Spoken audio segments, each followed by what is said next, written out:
And usually you'll have to go into settings and connect first, just with this thing here, connection. It will give you a COM port, in this case COM7. And if it's not connected, none of this stuff will be here. So the fact that this is here means it's already talking to the controller. So we could even go into, say, like monitor, and it's going to give us real-time status of our switches and our inputs, and even our analog numbers, encoder. I mean, you can go in here.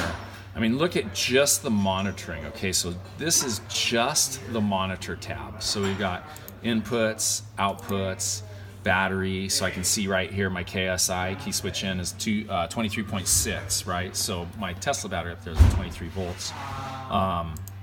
System, pump, motors, controller, limits, cutbacks, time distance. Gives you a wiring schematic based on how you programmed your firmware for digital inputs and outputs, and you can do data logging as well. Then diagnose faults, so low battery, state of charge, under voltage, over temp, just a bunch of stuff that you'd expect out of something that's not hooked up to a motor. I suppose there's a lot of things in here that really aren't going to be of any concern. I'm probably not going to even look at them. Well, it just, but there's a few it things just depends, really... you know. So like you go in, like if you just go in and like look at configure alone, there's 3 things to configure, and each one of those 3 things has a ton of tabs, and each one of those tabs has a ton of sub-tabs. Right.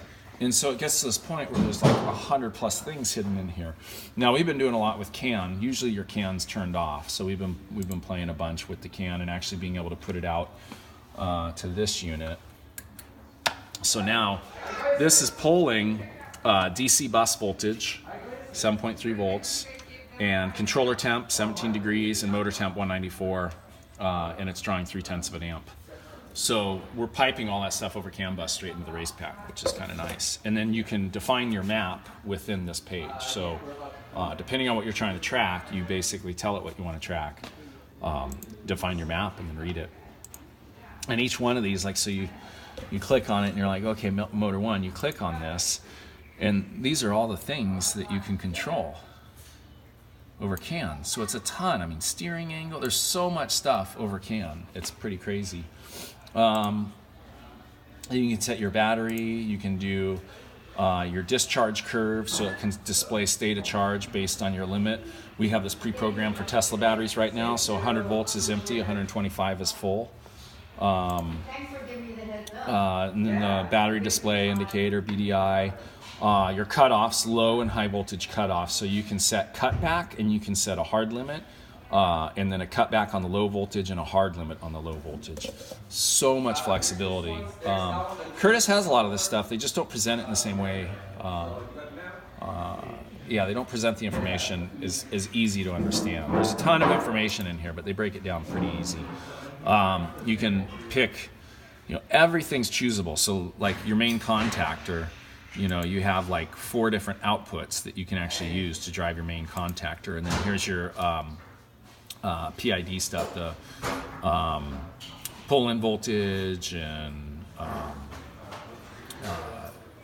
pull-in time, holding voltage, all that stuff is a percentage of the battery. Interlock, standard interlock, except for you can use several of them. You can use more than one interlock, and you've got 9 digital inputs to play with. I forget, does this have built-in pre-charge? It has built-in pre-charge, yeah. Operating profiles, you have 3 operating profiles instead of 2, so quite a bit more than, one more than the Curtis. And you can switch these with these inputs, so you can tell it what kind of input, and then you can also tell it whether you want it to be normally closed or normally open, which is kind of nice. And if you notice, if I make a change here, this little window pops up. So all the programming's done in real time, page by page. So if I wanted to do this change, I would hit save. It would send over serial to the controller that, and then change it. So when you're done, you don't need to upload it. Just so let's say if you're changing like 5 different things, every tab when you're done, you have to hit save. Otherwise if you don't hit save, so that says normally closed, and then if I just click on generic outputs and then go back to that, it's gone, and it didn't save my changes. So I'm familiar with that. Yeah, and then generic outputs. You can have a lawn beeper, cooling fans. I mean, so you can put a motor cooling fan, put it on digital output number 2, and say if you're over 30 degrees, then turn on the fan. That easy. Wow. Just like that, right? Pardon me. So that stuff's all pretty easy. And again, if I click on another tab and come back, it just resets it. The display, there's 2 different displays. There's the little mini guy and the big guy. We don't like either of them. But you can do some fun stuff with this. You can change the statuses, you can change the profiles. You can do trip distance calculations. You can calculate your gear ratio and put it in here as a real-time speedometer. There's a ton of stuff in that that you can do. And then a maintenance interval. Yeah, I'm looking to put something like now I have a 7-inch Samsung tablet in my console, but I'm going to get rid of the otter case because the bezel is too thick, and I'm going to put a full 8-inch. Right. But I'd like to. Right. But that's easy because you can buy an off-the-shelf Android app called Torque. Right. So right. what does this? What would I use with something like this? Could I use Torque? Well, Torque's meant to be just turnkey use for like all the PIDs that are defined in. Yeah, that's why I got the downloadable the suite from Orion. Right. So, but really, if you really want to do it right, you would go into Torque and you would program all the PIDs of your controller. Of this one. Yeah. Right. Yeah, and just run the controller straight into your Bluetooth over CAN bus. Nice. And then pick that up on the app, and you should be able to read it. It should pick it up, no problem. Yeah, it should handshake and just pick it up. Set it. Now you'll have to define everything in here first, right? Define it in here, and then put it on the other one. I'll be right back. All right.